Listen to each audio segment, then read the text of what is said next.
I was running a family business, and I'd ran the business successfully for probably about 20 odd years or more. Over a period of time, I was getting very forgetful in how I was running the business. I was using lots of post-it notes, and I mean, running a business independently does take a lot of doing. So I was on the impression, well, there's a lot going on and it's just one of those things. I was finding it so difficult to do any of the basic calculations that needed to run the business. So it was becoming a big problem, and I was making some very bad decisions within the business, which I didn't realise at that point in time. My wife noticed that things were going wrong, and eventually we got the diagnosis, and it was early onset Alzheimer's, and that was at the age of 50. Alzheimer's in somebody in my age group is a different ball game to somebody who is, we'll say, in their late 60s, 70s and 80s. The condition is the same, but it reflects on our lives completely differently. We have financial commitments. People in my age group have mortgages, and in some cases younger families.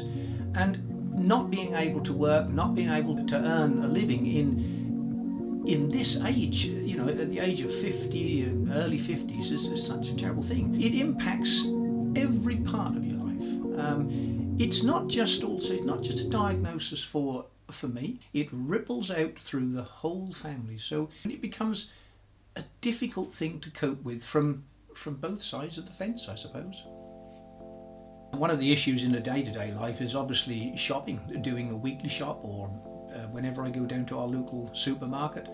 The problem is that going into a supermarket, I might have been in there many times, but in actual fact it's just like the first time I've ever set foot in there. I know nothing where nothing is. If they've moved anything around since the day before, I would have no knowledge. The noise, the amount of people, and also what we have to do when we get there, it just becomes so overwhelming. Even things sometimes like packing the shopping away. It's something that people don't actually realise. You're taking it off the checkout belt and you're putting it in the bag. Sometimes just putting the stuff in the bag, I sometimes stall halfway, and now am I putting this in the right bag? Is this my bag? There's so many elements that are going on that makes a very simple, mundane task so very complicated. When I was first diagnosed, it gradually sunk in. And over a period of time, I suppose, the trouble is you start to think about the enormity and all the bad things that are going to happen. What am I not going to be able to do next? How my family going to cope? What's going to happen to the mortgage? All of these things. And it became quite a worry, and probably a very depressing place to be. I found that exercise, especially cycling, that I really enjoyed, helped me get away from the bad things that were going to happen. When I go cycling, I leave my dementia at home, and that's a very important thing to do.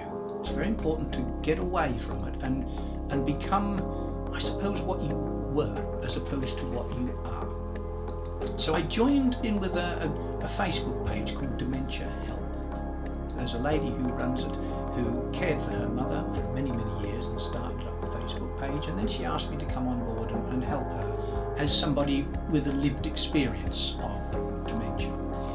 And I came up with this idea of challenging my dementia and also raising money for Young Dementia UK to cycle across the country from Wales right back through to Aldeburgh in Suffolk.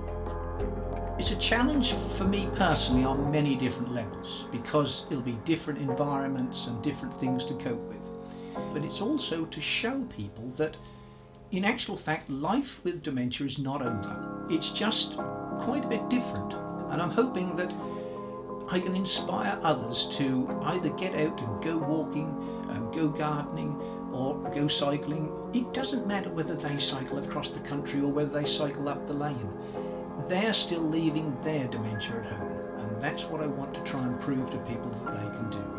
I'm just a normal guy who is just doing normal stuff. So my what I'm trying to say to people is, look, if I can do it, then why can't you? Why can't you just get up and just do what you want? What's to stop anybody? My name is Peter Berry, and I was diagnosed with early onset Alzheimer's at the age of 50, and I am now 53. I don't believe that I suffer with Alzheimer's, I live with Alzheimer's.